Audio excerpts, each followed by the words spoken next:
pouquinho sobre qualidade do ar, né, para que a gente tenha um controle, né, e tenha uma gestão da qualidade do ar que a gente está respirando, né, no nosso dia a dia aí. Como que funciona esse controle, né? Quais são as legislações que se aplicam, né? Por que é importante a gente manter essa qualidade do ar? Primeiro eu vou falar um pouquinho sobre o panorama, né, da poluição ambiental no Brasil, né, como que isso se iniciou, né, através do crescimento populacional e industrial, né, que vem contribuindo para o aumento da geração de resíduos, emissões, né. Então, quanto maior a população, mais eu tenho uma demanda de consumo, mais indústrias eu tenho, né, porque também preciso gerar emprego, preciso gerar renda, isso contribui para a poluição e geração de resíduos também, né? Quais são as principais fontes, né, poluidoras que a gente tem atualmente, né? As indústrias, através dos seus processos produtivos, né? As emissões através das chaminés aí, através dos equipamentos, né? Então, tudo isso gera poluentes. E a questão dos veículos automotores, né? Seja ele a gasolina, seja flex, seja a diesel, né? Todos eles emitem determinados poluentes para a nossa atmosfera aí e contribuem para a nossa poluição do ar, né? Nós temos os resíduos industriais, né? Que geralmente sobram aí dos processos produtivos, né? Podem ser resíduos químicos, plásticos, orgânicos, papel, madeira, vidro, borracha, metal, uma infinidade de resíduos que muitas das vezes não tem uma destinação adequada, um controle, uma gestão, né, eficiente para a gente tratar esses resíduos, dar uma destinação correta, né, enviar para um local adequado, licenciado, né, que a gente consiga ter o mínimo possível de poluição, né, tanto do solo, da água, do ar também, né, porque determinados resíduos nos seus processos de degradação poluem também o ar, né? Então é muito importante a gente ter uma gestão de resíduos eficiente, né, e adequada aí de acordo com o que a lei determina.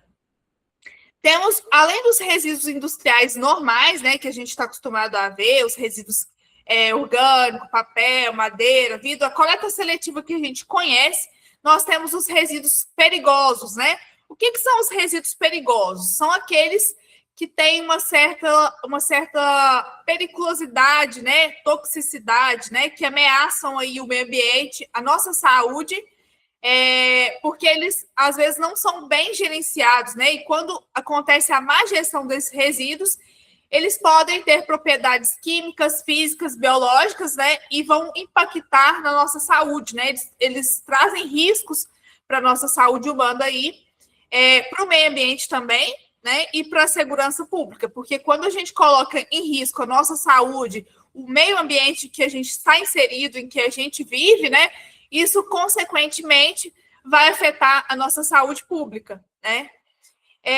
Nós temos a CETESB, né, que é a Companhia Ambiental do Estado de São Paulo.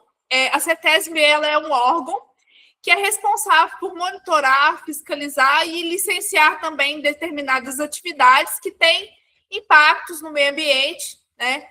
E o que a CETESB propõe, né? De acordo com o que a lei determina? Reduzir desperdícios, preservar os recursos naturais, né? Então, eu vou ter a utilização desses recursos, mas de forma sustentável, né? Que eu preserve esse bem, não esgote o meu recurso, para que a gente tenha para as futuras gerações também, né? Diminuir ou eliminar as substâncias tóxicas, né? Então, quanto mais eu conseguir introduzir no mercado, né, produtos que não são tóxicos, né, que são fabricados de forma sustentável, né, e tudo mais, de acordo com que não impacte no meio ambiente, né, é muito importante. E eu vou estar conseguindo eliminar substâncias tóxicas aí também. Reduzir a geração de resíduos, né? Com isso, eu tenho menos poluição da água, do solo e do ar, né? Então, quanto menos resíduo eu gerar, menos impactos ao meio ambiente eu vou ter, né? Porque esse resíduo ele pode não ter uma destinação adequada. E quando eu não tenho uma destinação adequada desse resíduo, né? Efluente, que seja, eu vou estar impactando na minha qualidade de água, no meu solo e no ar também que nós respiramos, tá? Então, a poluição ambiental ela é um desafio que a gente tem, né?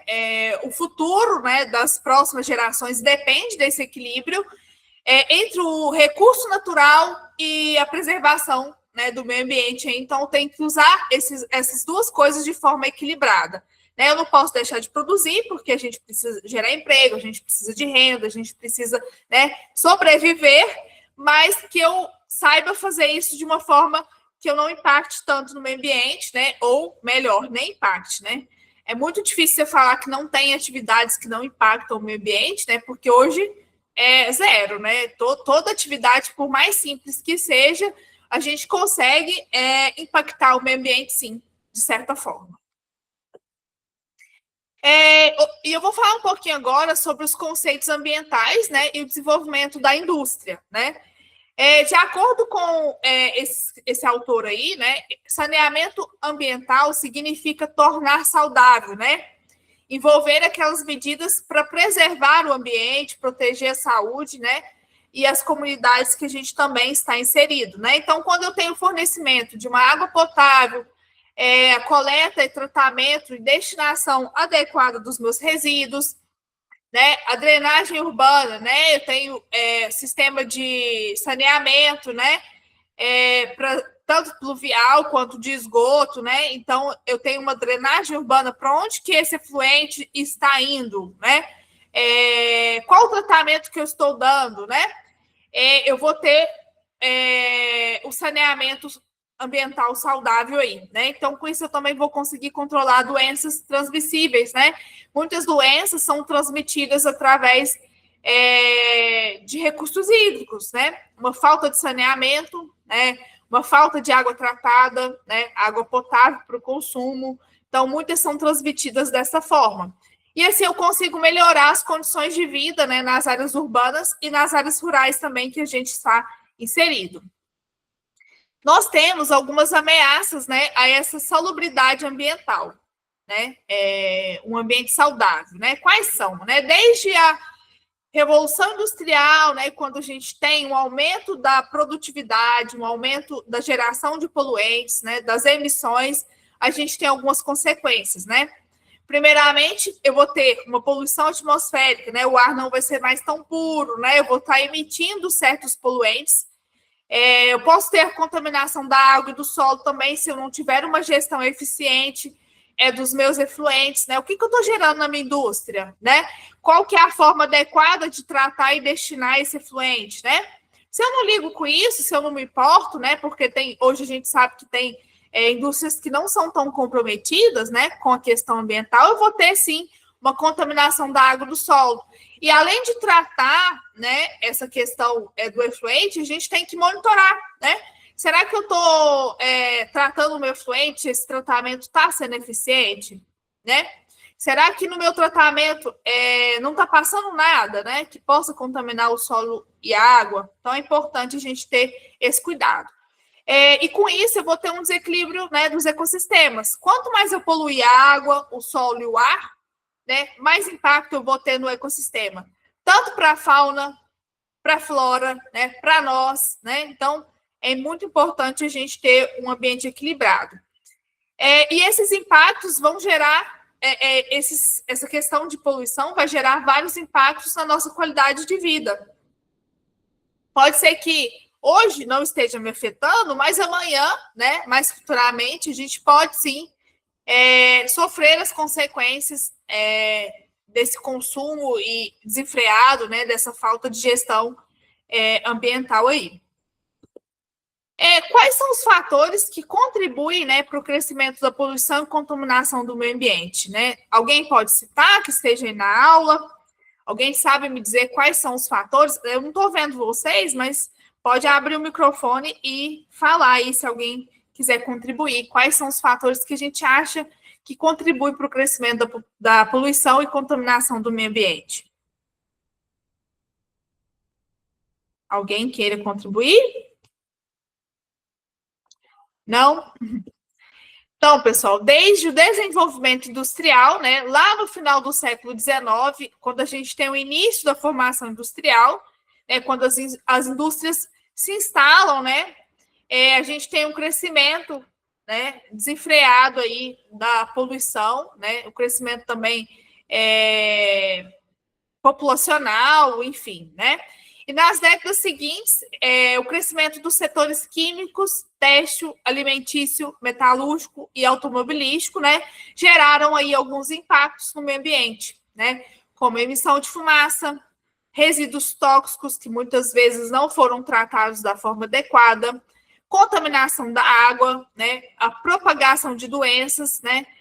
Quando eu não tenho um tratamento adequado do meu efluente, né, eu posso estar, assim, propagando doenças.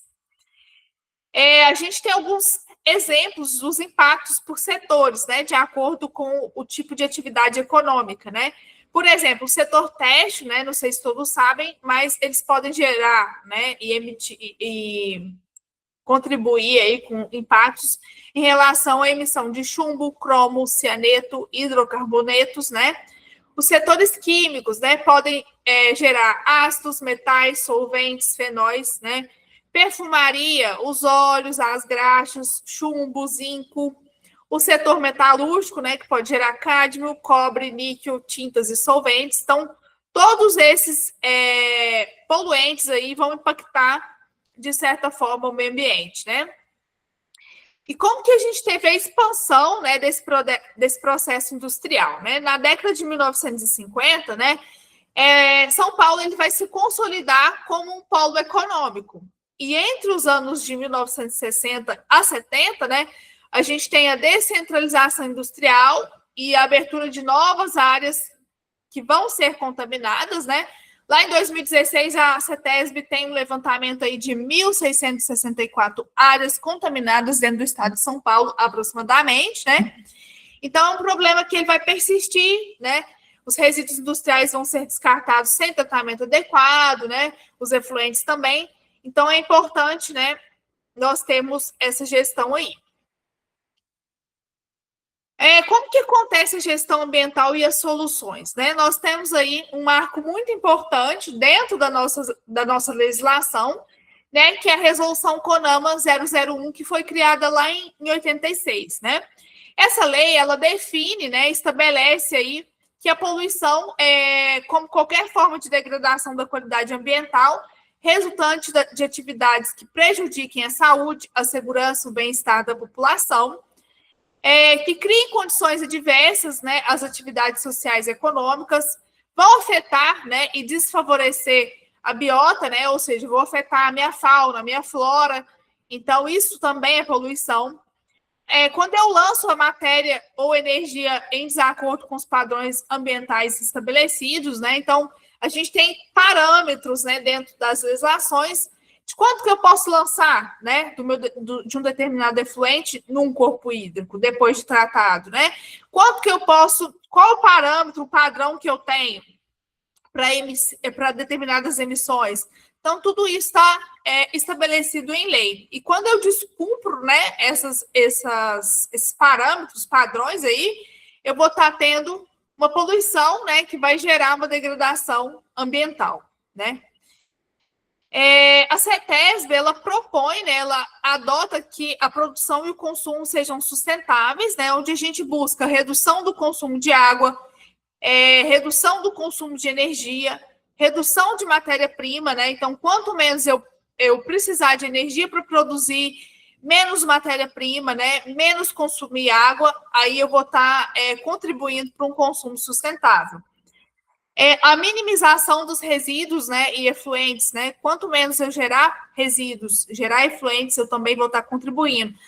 Será que dentro do meu processo produtivo eu não consigo, né, substituir uma determinada matéria-prima que vai ser mais econômico, vai gerar menos resíduo? Talvez, né? É uma forma que as indústrias devem pensar para ter menos impacto. É muito importante ter novas tecnologias, né? As empresas investirem, né, em consumos sustentáveis, né? Será que hoje a fonte de energia que eu utilizo na minha indústria, né, é uma fonte renovável, né? Será que eu não consigo mudar a fonte de energia atual por uma fonte renovável, né, que eu vou impactar menos no meio ambiente e muitas das vezes vai ter um custo menor, né? Então é muito importante pensarmos por esse lado. Quais são os benefícios que a gente tem quando a gente pensa, né, em consumo sustentável e produtividade, né? Eu vou ter uma adequação ambiental e muitas das vezes eu vou ter uma eficiência produtiva, né?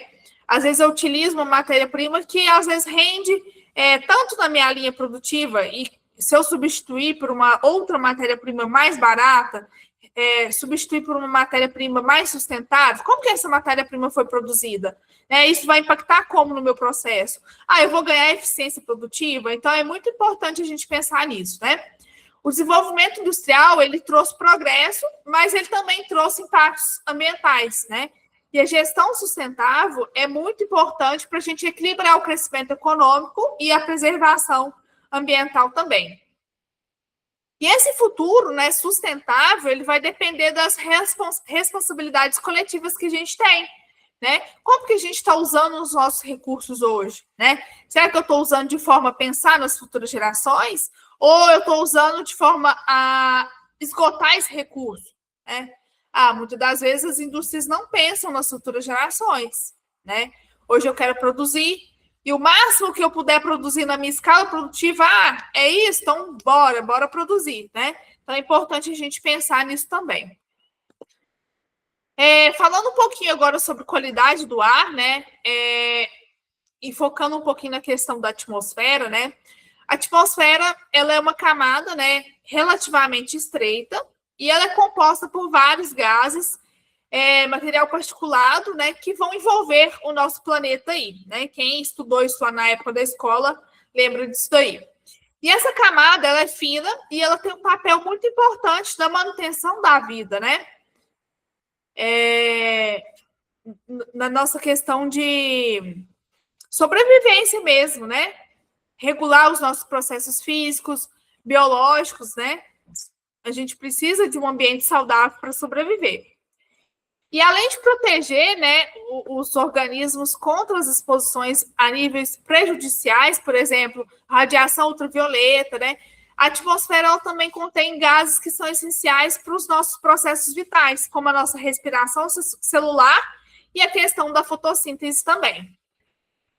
A questão hidrológica, né, também é muito importante, né, na atmosfera, né, que também o ciclo hidrológico ele vai fazer parte para a sustentação da nossa vida, né. A atmosfera ela possui aproximadamente 800 quilômetros de espessura e a maior parte, né, aproximadamente 760 quilômetros, compreende uma atmosfera rarefeita, né. O que isso quer dizer? Onde o ar em grandes altitudes ele tem a pressão atmosférica menor, né? E há menos moléculas de oxigênio por volume, né? E dentro dessa faixa, a composição atmosférica ela é uma combinação de diversos outros gases, né? Destaque aí para o nitrogênio, que a gente encontra 78,1%, o oxigênio a 20,9%, vapor de água também numa pequena quantidade, dióxido de carbono a 0,03% e outros gases residuais, né? A atmosfera ela tem alguns papéis muito importantes, né? Ela é dividida em várias camadas, né? Troposfera, né? Que é onde a gente vê a questão das nuvens, né? Onde tem a precipitação, os balões, né? Aviões. A estratosfera, né? Já é uma camada mais acima. Entre a troposfera e a estratosfera está a camada de ozônio, né, que é uma camada muito importante para absorver a maior parte da radiação ultravioleta. Acima a gente tem a estratosfera, mesosfera, termosfera, né? A mesosfera é uma camada que acontece, né, os meteoros, né? E a termosfera onde tem os satélites e a exosfera é a camada onde a gente tem os foguetes, né? A atmosfera tem alguns papéis importantes, né? Primeiramente, a proteção contra a radiação nociva, né? Que é o que eu falei, onde a gente tem a camada de ozônio, que fica na estratosfera, é uma camada que absorve a maior parte da radiação solar, né? Ultravioleta aí. Então, serve mesmo como um filtro para que essa radiação não chegue com tanta intensidade até nós, né? Regula as temperaturas, né? A atmosfera ela vai ajudar a manter as temperaturas da Terra, né? Evitando aquele extremo de muito calor e muito frio. fornece oxigênio, né, que é essencial para a nossa respiração, permite, né, a existência de um ciclo hidrológico, né, onde vai ter evaporação, aquela parte de condensação da água, né, que ocorre na atmosfera e vai resultar na formação de nuvens e vai ocorrer a precipitação, que é as chuvas, né? A proteção contra os impactos de meteoritos, né? A maioria dos meteoritos, eles conseguem se desintegrar antes de atingir a superfície da Terra, né? E a atmosfera também ela é dividida em várias camadas com base na temperatura e composição química, né? Então, eu tenho uma determinada temperatura na minha troposfera, na minha estratosfera já é outra, né? A composição química também, mesosfera, termosfera, exosfera e assim, né? Uma vai sendo sucessiva à outra. A questão de qualidade do ar, né? A gente tem uma definição para poluente atmosférico. Nós temos algumas legislações, né, que tratam a questão de qualidade do ar, onde a gente tem o CONAMA 003, que é uma lei que foi criada em 1990, que vai estabelecer alguns padrões para a qualidade do ar, né?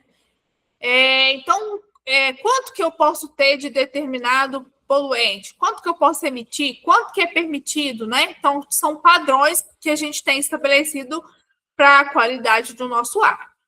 Temos a CONAMA 491, que foi criada em 2018, é uma lei que foi uma atualização, né, da primeira aí de 1990, que traz atualizações dos padrões de qualidade do ar com base na Organização Mundial de Saúde, né? A CONAMA 506, que foi criada em 2024, é uma lei recente, né, vamos dizer assim, do ano passado, que traz uma avaliação também da qualidade do ar, e a lei 14.850 também de 2024, que traz uma política nacional da qualidade do ar, né? O que é poluente atmosférico de acordo com a lei, né? É qualquer forma de matéria em quantidade, concentração, tempo ou outras características que vai tornar, né, o nosso ar impróprio ou nocivo à nossa saúde, né, ao nosso bem-estar público, danoso aos materiais, à fauna, à flora, prejudicial à nossa segurança, né, ao uso e gozo das propriedades ou atividades normais da comunidade. Então, tudo que vai impactar a nossa saúde, a fauna, a flora, as nossas atividades normais, o funcionamento da comunidade em questão atmosférica, né, a gente considera poluente atmosférico aí. Temos alguns impactos, né, ambientais que são consequências significativas do crescimento industrial, como eu falei no início, né? A gente tem alguns exemplos, né? Como, por exemplo, o setor têxtil, ele vai contaminar, além da qualidade do ar, né, o solo, as águas superficiais, né? Superficiais não, subterrâneas, por chumbo, cromo, cianeto, hidrocarboneto. O setor químico, né? Poluentes são os ácidos, metais, bases, solventes, fenóis e cianetos, né? Que também vão contaminar o solo, a água, né? O setor de perfumaria, né, também pode contaminar solo e água através de óleos, graxas, chumbo, glicerina, tudo isso que é gerado dentro do processo produtivo como residual, né? O setor metalúrgico, né, o cádmio, chumbo, cobre, bário, níquel, solvente, tintas, cianetos, hidrocarbonetos também, né? Muitas das vezes, quando eu tenho um determinado material que eu quero extrair, né, fundir ele no meu processo metalúrgico, eu vou gerar outros, né, residuais, porque não é a finalidade da minha atividade usar, por exemplo, o cobre, que às vezes é encontrado num processo mineral, mas o meu minério é outro, né? Então, eu vou ter residuais aí. Esses setores, eles são mencionados, né, desde o início, né, desde da instalação das indústrias, ao longo da história, né, pelo fator de contaminação e poluição, né? E é muito importante que sejam implementadas medidas de controle e mitigação para reduzir os impactos, né? E a gente tem algumas medidas que podem ser tomadas, né? Eu vou tratar o meu resíduo industrial? Eu vou ter lá uma indústria, mas eu tenho uma estação de tratamento de efluentes, uma estação de tratamento de esgoto, eu tenho uma estação de tratamento de resíduos, né? Então, é importante a gente ter tratamento, né, adequado para esse tipo de contaminante. Reciclagem e reuso, né? Quando eu invisto em reciclagem e reuso, eu posso estar reaproveitando um material que às vezes é da minha cadeia produtiva, mas que às vezes serve para outro setor, serve para outra indústria, né? Então, em vez de eu dar uma destinação final, eu posso direcionar esse material para uma outra indústria que pode ser uma matéria-prima para ela, por exemplo, né? Quando eu falo de reciclagem também, né? Quando eu reciclo um determinado material, eu vou estar evitando que um novo recurso natural seja extraído do meio ambiente, né? Por exemplo, eu vou produzir um papel, né? Então, preciso extrair a celulose. Quantas árvores eu vou precisar, né? Quando eu faço reciclagem desse papel, muitas das vezes eu vou estar deixando de extrair uma nova matéria-prima e reciclando dentro da minha cadeia produtiva, né? Então, eu vou estar reaproveitando e ajudando o meio ambiente, né? Tem a questão social também, que eu não falei, né? Quando a gente faz o trabalho de reciclagem, né? Quantas famílias a gente pode ajudar com a geração de renda, né? Então, é muito importante a gente pensar por todos os lados. A questão econômica, a questão ambiental, a questão social, né? Monitoramento e controle de emissões, né? É importante que a minha indústria tenha um monitoramento eficaz para a gente conseguir controlar as emissões. Eu tenho uma determinada chaminé, quanto que a minha chaminé está emitindo? Eu estou monitorando, está dentro dos padrões, né? Eu tenho um determinado equipamento, né? Quanto que esse equipamento está emitindo de fumaça? Então, é muito importante a gente ter, né, um monitoramento e controle do que a gente está emitindo. Desenvolvimento de tecnologias limpas, né? Eu estou investindo numa energia sustentável, né? Como que está sendo o desenvolvimento de tecnologias limpas na minha indústria? Né? Será que eu tenho olhado para esse lado, né? Educação e treinamento também é um fator importante. Não adianta eu ir lá e implementar toda a questão sustentável dentro da minha indústria se eu não preparei os meus colaboradores para isso, se eu não treinei, se eu não fiz um trabalho de educação ambiental, né? Então, é muito importante a gente ter essas iniciativas para a gente conseguir um único objetivo, que é ter uma indústria sustentável, né? O efeito estufa e as alterações climáticas, né? O que é efeito estufa, né? O efeito estufa, ele é um processo natural, ele já existe naturalmente, né? Onde os gases presentes na atmosfera, eles funcionam como uma camada que permite a entrada de radiação solar e retém parte do calor, né? Sem esse processo, né, as temperaturas da Terra seriam ou muito baixas, né, que vão tornar uma vida inviável muitas das vezes, né? É um fenômeno natural, essencial para manter a Terra aquecida, né? E isso vai funcionar como uma cobertura de vidro que vai permitir a entrada de radiação solar e vai dificultar a saída da radiação infravermelha que é emitida pela Terra, né?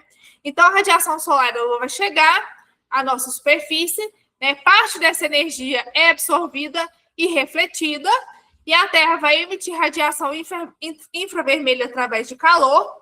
Só que acontece que os gases de efeito estufa, como CO2, CH4, N2O, né, o vapor de água também retém parte dessa radiação e vai impedir que todo esse calor escape para o espaço, né? Então, ele vai ficar retido aqui. Os principais gases envolvidos dentro do processo de efeito estufa é o dióxido de carbono, né, que ele é proveniente das queimas dos combustíveis fósseis, né, e também a questão de desmatamento. O metano, que é o CH4, que ele é liberado através da pecuária, né? Os aterros sanitários também no seu processo de decomposição dos materiais, né, dos resíduos, também gera metano, que muitas das vezes pode ser reaproveitado como para geração de energia. Extração de petróleo e gás também gera metano. O óxido nitroso, né, que é o N2O, que está associado ao uso de fertilizante agrícola. O vapor de água, né, que vai intensificar o efeito estufa, mas isso vai depender de alguns outros gases para aumentar isso daí. Quais são as consequências desse excesso, né? Eu vou ter um aumento da temperatura global, né? Então eu vou ter um aquecimento maior, né, do globo terrestre, o derretimento das geleiras, né, onde a gente vai ter uma elevação do nível do mar. Com a elevação do nível do mar, a gente vai perder terras, né? Porque esse mar tende a avançar, né, para as áreas litorâneas.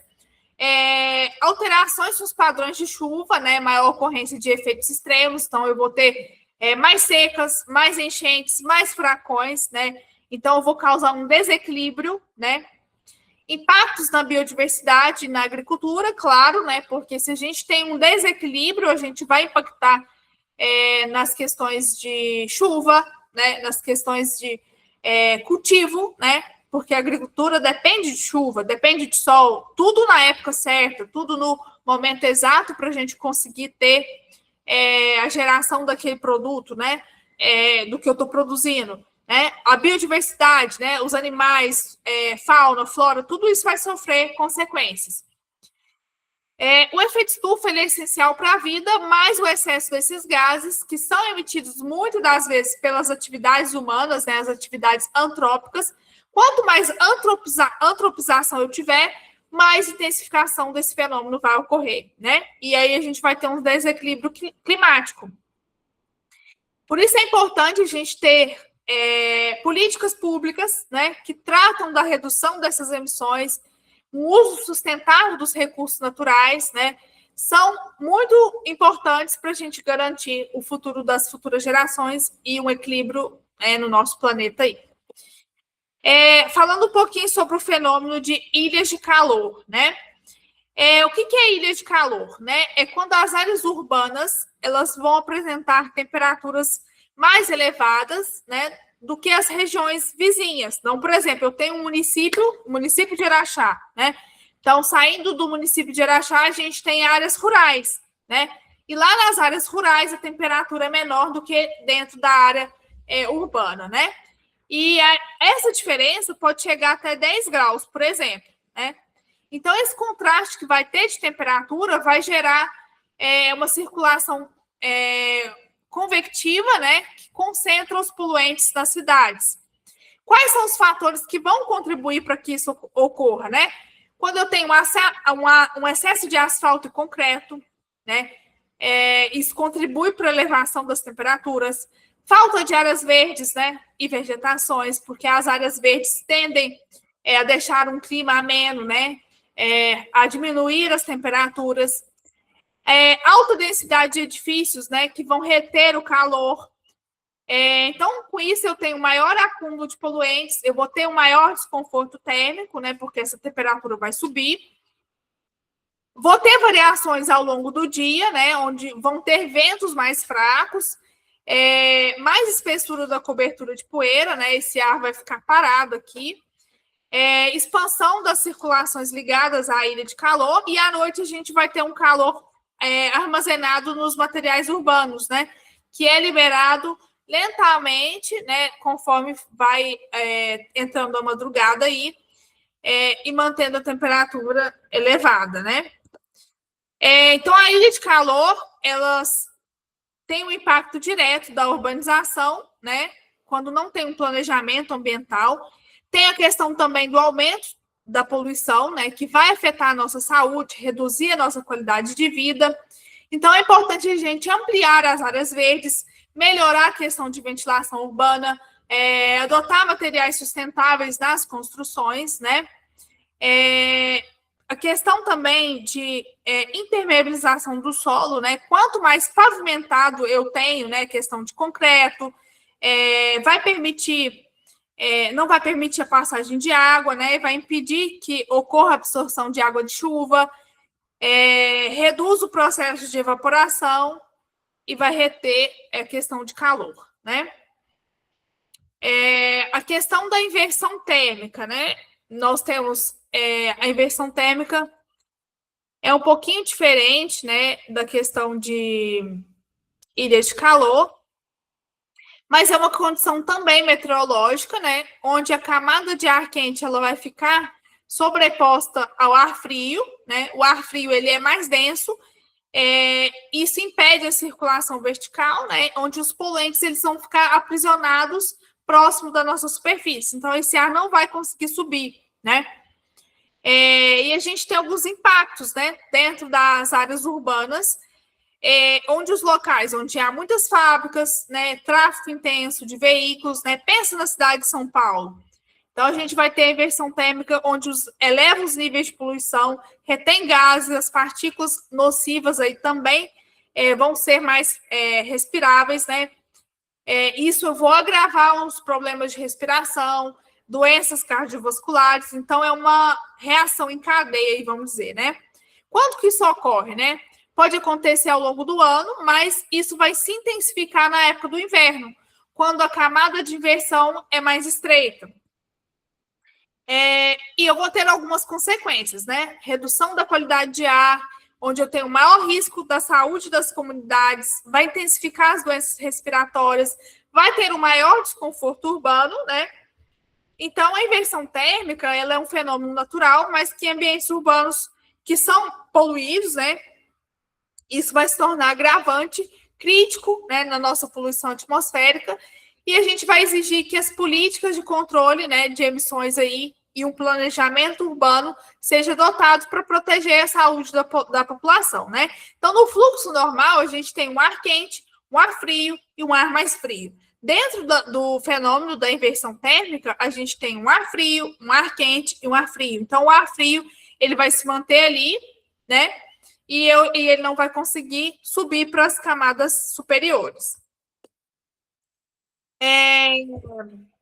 Falando um pouquinho agora sobre os poluentes, né, e alguns impactos que esses poluentes têm, nós temos duas classificações para poluentes, né, os poluentes primários, né, que são aqueles que são emitidos diretamente pela fonte poluidora, né, um exemplo aí, eu tenho um veículo, um equipamento que vai emitir monóxido de carbono, né, e o poluente secundário, que é formado na atmosfera quando as reações químicas ocorrem entre os poluentes, né? Então, eu tenho um poluente primário que vai se misturar com outro poluente primário, né? Vai gerar outro componente ali, então eu tenho um poluente secundário, né? Então, a gente tem alguns grupos de poluentes por suas características físico-químicas, né?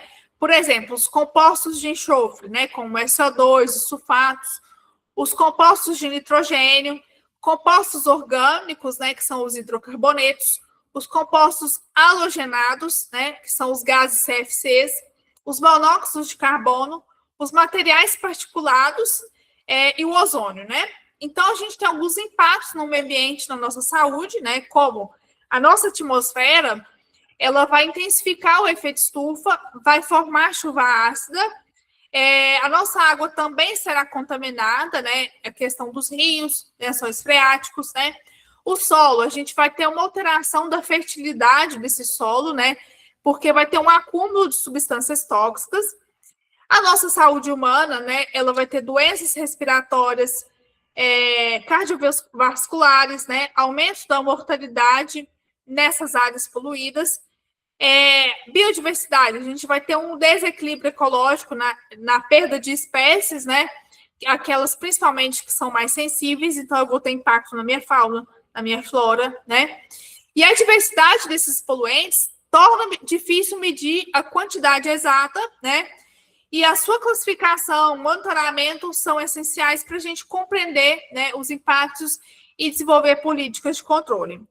E a redução das emissões, ela é essencial para a gente conseguir proteger o meio ambiente e a saúde das nossas populações também.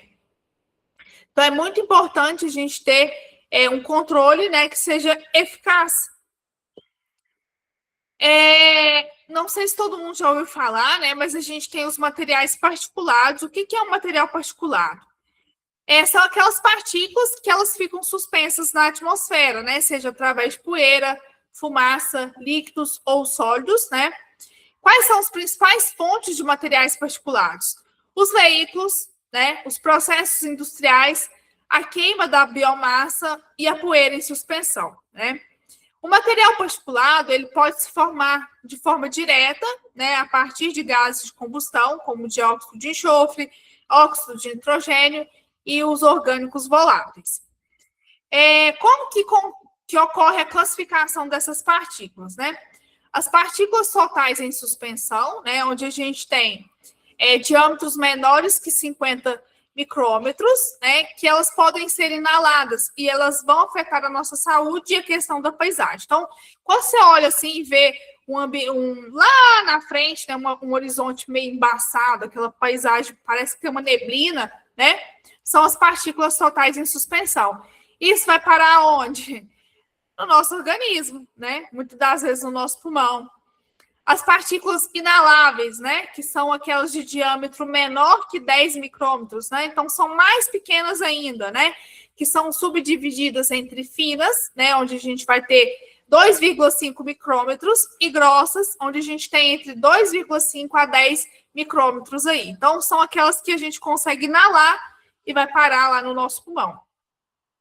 Quais são os impactos na nossa saúde, né? As partículas grossas, né, que são as maiores que 10 micrômetros, elas ficam retidas nas nossas vias respiratórias, né, na parte superior, e as partículas mais finas, que são as de 2,5, né, elas vão conseguir alcançar os alvéolos pulmonares. Então, a gente tem o risco de doenças respiratórias e cardiovasculares também. Então, o material particulado, ele é um poluente perigoso, né? Muitas das vezes, essas partículas não vão ser visíveis, né, a olho nu. Isso vai causar impactos na nossa saúde, no ambiente também. Então, controlar essas emissões é muito importante, é essencial para a gente manter uma qualidade do ar eficiente e adequada, né, para a nossa respiração, para a fauna, flora também. Então, é muito importante, né, a gente monitorar o que a gente está emitindo. A fumaça, né, ela é outro vilão também que contribui para a poluição atmosférica, né? E muitas das vezes a fumaça ela é emitida aí através dos processos de combustão. O que a fumaça vai gerar, né? Reduzir a qualidade do ar e aumentar os problemas respiratórios.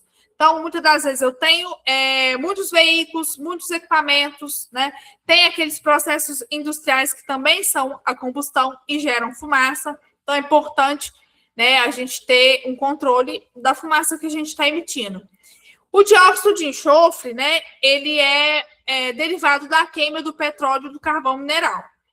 E esse dióxido de enxofre, ele forma ácido sulfúrico, né, que contribui para a nossa chuva ácida, que vai destruir as lavouras, né, as plantações aí, vai corroer os nossos veículos.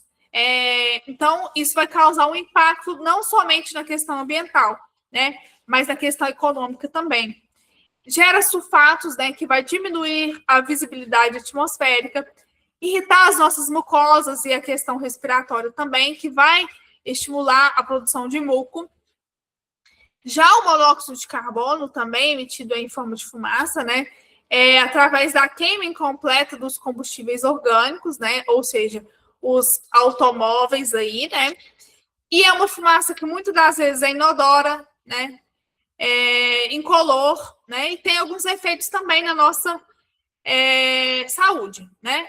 E ela vai interferir no transporte do oxigênio aos nossos tecidos, vai causar asfixia, né, em contatos extremos, dependendo também pode causar até morte, agravar as infecções, anemias, doenças respiratórias e cardiovasculares, né? Temos os oxidantes fotoquímicos, né? Um exemplo disso daí é o ozônio, né? Que forma-se na reação dos hidrocarbonetos e óxidos de nitrogênio com a radiação solar. Tem alguns efeitos? Tem. Na nossa camada superior, né? Que protege aí contra a radiação ultravioleta. Nas camadas inferiores, né? Que prejudicam aí as plantas, causam lesões nas folhas, reduzem a produtividade agrícola, contribuem para a névoa química, vai afetar a nossa visibilidade, né, a nossa saúde, também causando problemas respiratórios, alérgicos, né, irritações nos olhos. A questão dos hidrocarbonetos, né, que tem como fonte a queima incompleta, né, e a evaporação dos combustíveis, e os produtos orgânicos voláteis, né? Quais são os efeitos dos hidrocarbonetos? Eles participam da formação de névoa fotoquímica, né? Como o benzeno, né? São mutagênicos, né? E cancerígenos também. Afetam a fotossíntese das plantas e vão prejudicar as atividades agrícolas aí. Então, todos esses poluentes vão causar muitos impactos. Os óxidos de nitrogênio, né, que são provenientes das camadas de combustão dos motores dos veículos, através do monóxido de nitrogênio, isso vai se transformar em dióxido de nitrogênio através da ação solar e tem alguns efeitos, né? Por exemplo, a formação de oxidantes fotoquímicos, né, que em altas concentrações vai também causar irritação respiratória, coriza, lesões pulmonares, né? Esses poluentes, eles são os principais vilões da qualidade do ar, né? Vai afetar diretamente o meio ambiente, porque isso vai contribuir para a formação de chuva ácida, névoa química, perda da biodiversidade, né? A nossa saúde humana, que vai ter doenças respiratórias, cardiovasculares e risco de morte também. A agricultura e o processo de fotossíntese das plantas. Falando um pouquinho agora de qualidade do ar, mas entrando nas fontes, né, de poluição, né, nós temos duas fontes móveis e estacionárias, né? A qualidade do ar ela vai ser determinada por um sistema de fonte móvel, né, os veículos automotores, e as fontes estacionárias, que são as indústrias, né, as chaminés, por exemplo, né? Pela nossa topografia e pelas condições meteorológicas da nossa região, os grupos de poluentes que determinam a qualidade do ar, né, e eles são escolhidos de acordo com a frequência da sua ocorrência e os efeitos nocivos. Então, nós temos aí duas imagens, né, para a gente conseguir ilustrar, né, as emissões de fontes móveis, né, nós temos aí os veículos, os caminhões, né, e as fontes estacionárias, que são as chaminés. Os poluentes do ar, eles podem ter alguns efeitos negativos na nossa saúde, né, afetando o nosso sistema respiratório e cardiovascular. E a gente tem alguns efeitos aí, né? Problemas respiratórios, aquelas doenças cardiovasculares, câncer também, muitas das vezes causado, né, pela questão de qualidade do ar, desenvolvimento infantil, né? Sistema imunológico, né? Muitas das vezes também será afetado, né? Nós vamos ter a questão de proteção do nosso organismo também afetada, efeitos neurológicos, dependendo também da quantidade de poluentes que eu vou estar exposto, mortalidade prematura, né? Então, é importante a gente adotar medidas para a gente conseguir reduzir a poluição do ar e proteger a saúde pública. A poluição do ar, ela também vai ter alguns impactos que vão ser bastante significativos na nossa fauna e flora, né? Onde isso vai ter a questão de afetar a saúde dos ecossistemas e da nossa biodiversidade, né? O que isso pode causar de efeito na nossa fauna, né? A gente vai ter uma diminuição da taxa de fotossíntese, problemas respiratórios também, intoxicação, né? Desorientação e comportamento alterado e diminuição da biodiversidade, né? A flora, né? Vão ter danos nas folhagens, crescimento reduzido, alteração do solo e a redução da polinização também. A produção do ar, ela também tem impactos econômicos negativos, né? Que vão afetar tanto a produtividade quanto o custo para a nossa sociedade, né?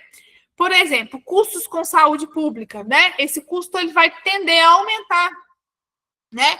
Visto com que problemas de saúde vão surgir, né? Pessoas vão procurar o sistema de saúde, né? Principalmente a questão de SUS, então vão ter um custo mais elevado de saúde pública, redução da produtividade laboral, né? Então, por exemplo, se eu tenho um colaborador que está exposto e ele sofre esses efeitos, né, de poluição, a sua atividade laboral também vai ser impactada, porque esse colaborador vai ficar doente. Impacto na agricultura, né? Eu vou ter percas de produção, né? Causado aí pelos efeitos de chuva ácida, por exemplo. Devastação de propriedades, né? Quando eu falo em devastação de propriedades, entra a questão de agricultura também, mas entra a questão de mudanças climáticas, né? Que podem vir chuvas mais danosas, né? Então, isso pode destruir propriedades, né? Custos com limpeza e manutenção. Quando eu tenho mudanças climáticas, isso vai impactar, né, na questão do clima mesmo. Determinados locais, a gente vai ter, por exemplo, uma chuva tão forte que pode, né, causar vários estragos. Então, depois a gente vai ter custo com limpeza, manutenção, perda de turismo, né, impactos na indústria também e alterações climáticas. Então, é muito sério essa questão, né, de poluição do ar e os impactos que isso vai causar, né, ao longo do tempo. A gente tem alguns principais poluentes, né, que vão determinar a nossa qualidade do ar e vão ser estabelecidos parâmetros dentro da legislação, né, para esses materiais, para esses poluentes, né? Então, por exemplo, se eu tenho emissão de um material particulado, né, quanto que a minha indústria vai gerar de material particulado? Está dentro da legislação do que a lei pede, né? Está fora. O que eu estou fazendo para que esse material particulado esteja dentro do parâmetro? Como que eu posso estar agindo, né? Por exemplo, eu trabalho numa indústria de mineração, né? O processo de lava em si, ele tem a emissão de material particulado, ele vai gerar poeira, né? Ele vai gerar a questão de fumaça, né? Então, como que eu estou trabalhando para que isso seja controlado, né? O meu monitoramento está dentro do parâmetro? Como que eu sei, né? A gente vai monitorar e trabalhar em cima disso, né? Eu estou controlando a questão da poeira aqui no material particulado da minha lavra através de caminhão-pipa, né? Eu estou controlando através da substituição de um equipamento que antes era diesel e agora é elétrico, né?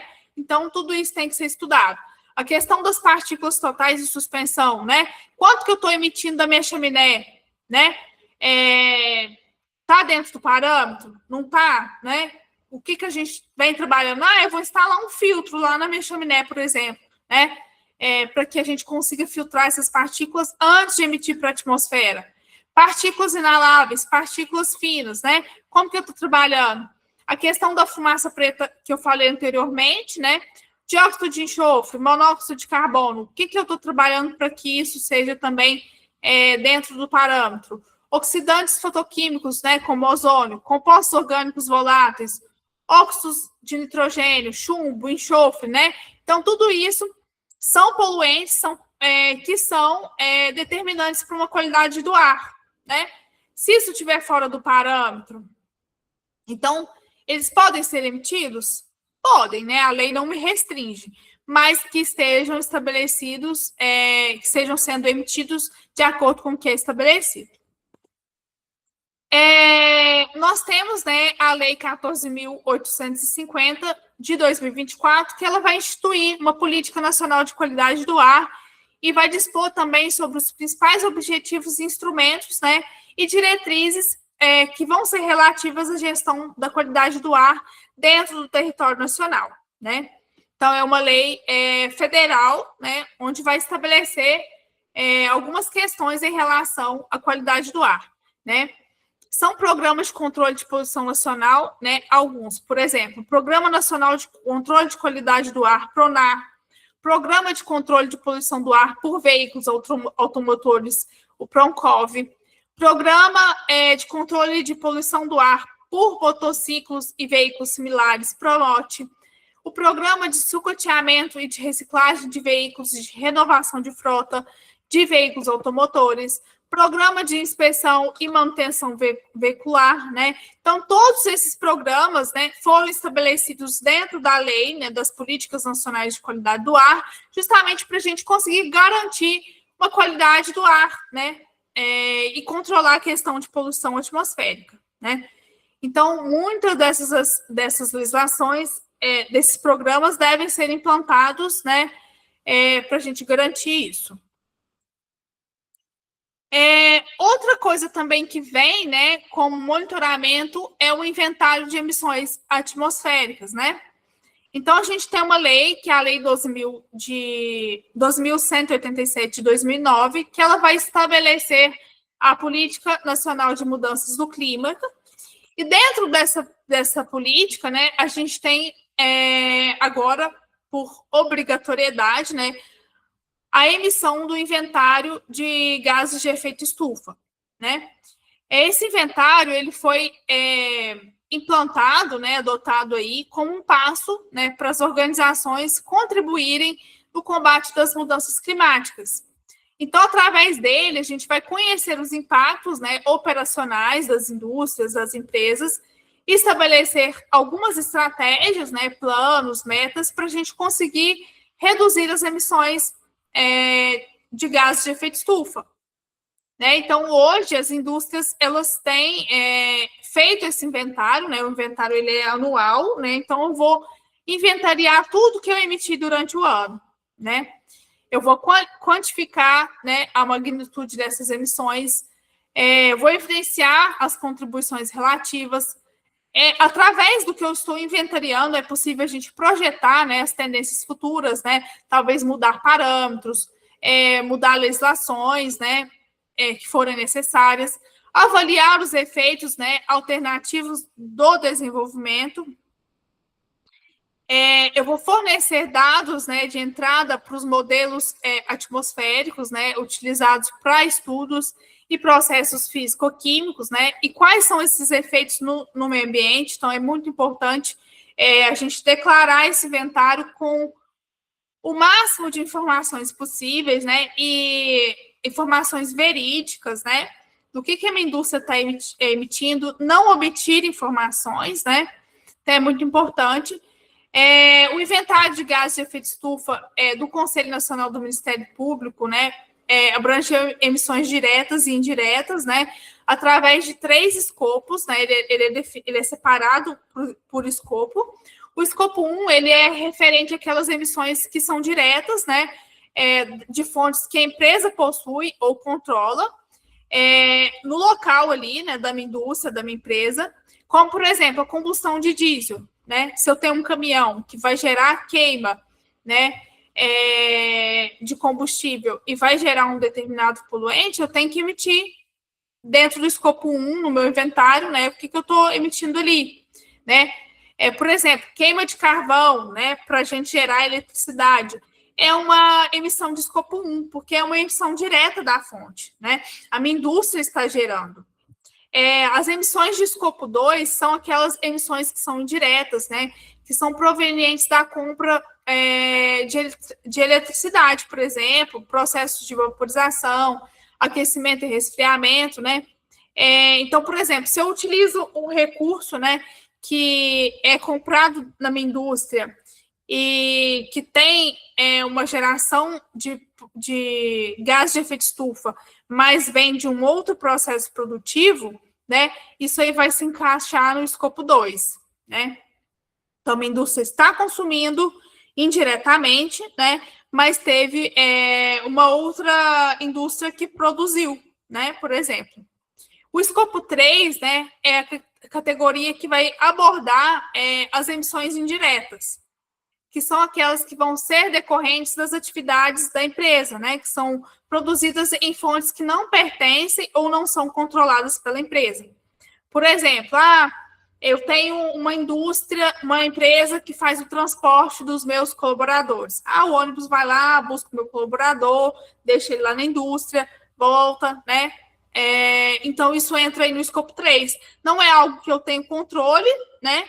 Mas, de certa forma, indiretamente, tem relacionamento com a minha atividade, né? Então, essas atividades vão se enquadrar no escopo 3. Eu vou passar para vocês um vídeo falando um pouquinho, né, dessa questão de qualidade do ar.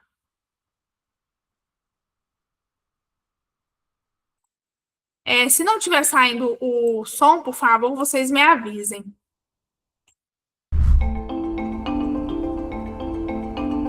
Tá saindo o som, pessoal?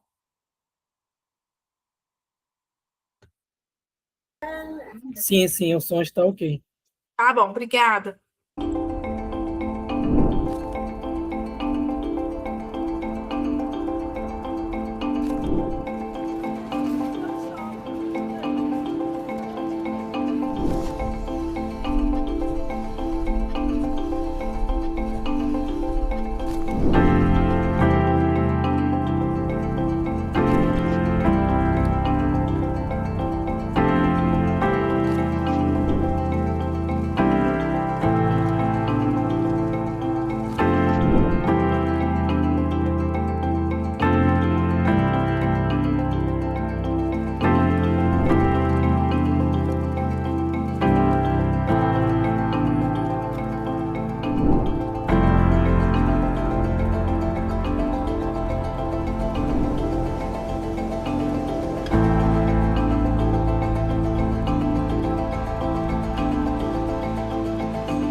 Não sei se todo mundo saiu belezinha, pessoal, o áudio.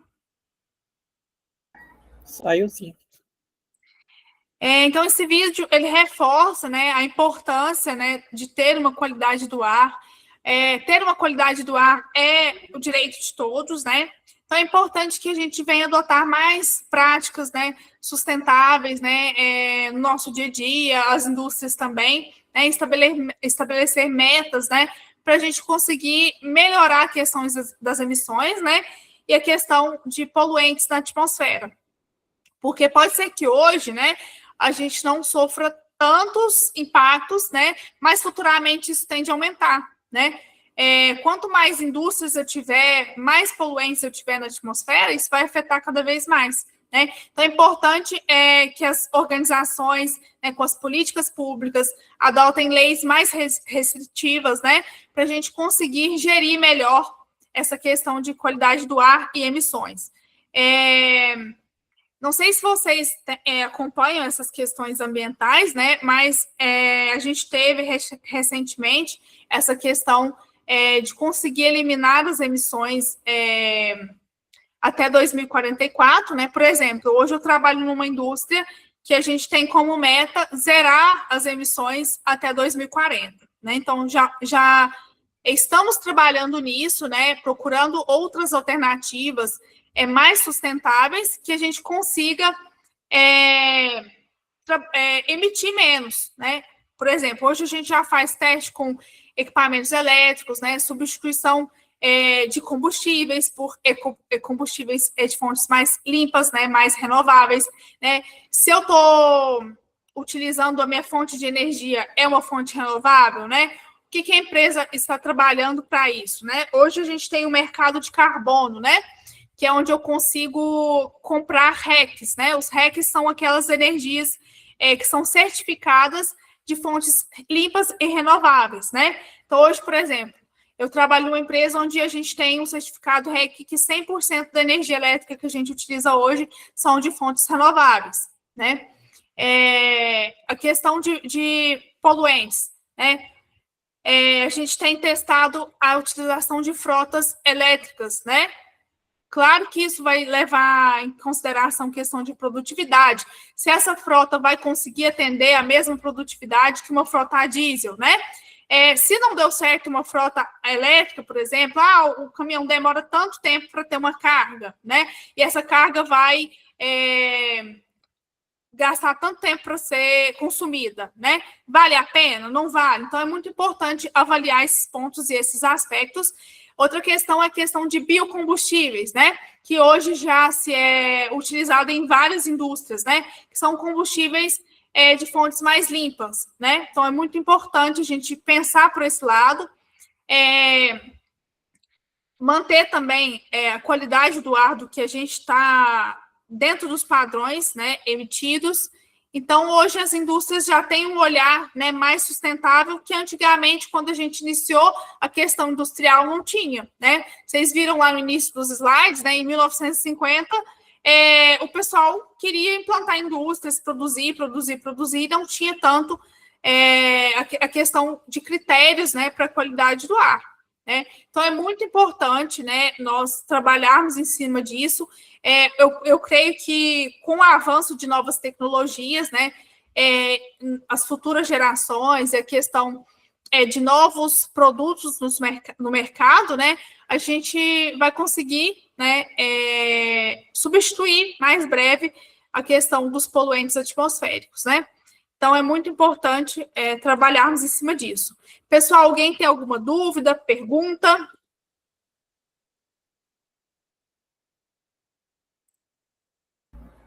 Tudo certo, professora. A aula foi bem explicada. Muito obrigada, viu? Se você tiver alguma dúvida, depois pode passar para a Lívia, não tem problema, ela me encaminha e a gente responde na próxima aula, tá? Eu agradeço muito a participação de vocês e por hoje é só, né? Eu acho que agora a gente vai se ver só o ano que vem, não sei se a nossa próxima aula, acho que é final de janeiro ou fevereiro, e que vocês tenham aí um Feliz Natal, né? Um próspero ano novo aí. Muito obrigada. Obrigado, professora. Boa noite a todos. Boa noite.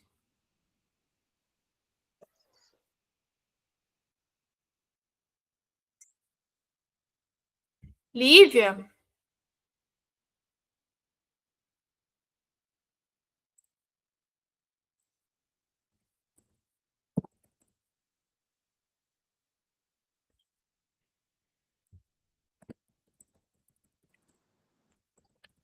Oi, Samanta. Deu Oi, Laís. certo? Tranquilo? Se você quiser encerrar a gravação, deu tudo certo, tá? A aula foi mais curtinha porque realmente o pessoal às vezes não tira dúvidas, né? Ou às vezes tem vergonha de contribuir. Mas se surgir outras dúvidas, né? Perguntas, pode me passar, que na próxima aula eu respondo para eles, tá? Estou à disposição. E eu desejo também um Feliz Natal e próximo Ano Novo para você, viu, Lívia? Para você também. Tchau, Muito tchau. obrigada. Tchau.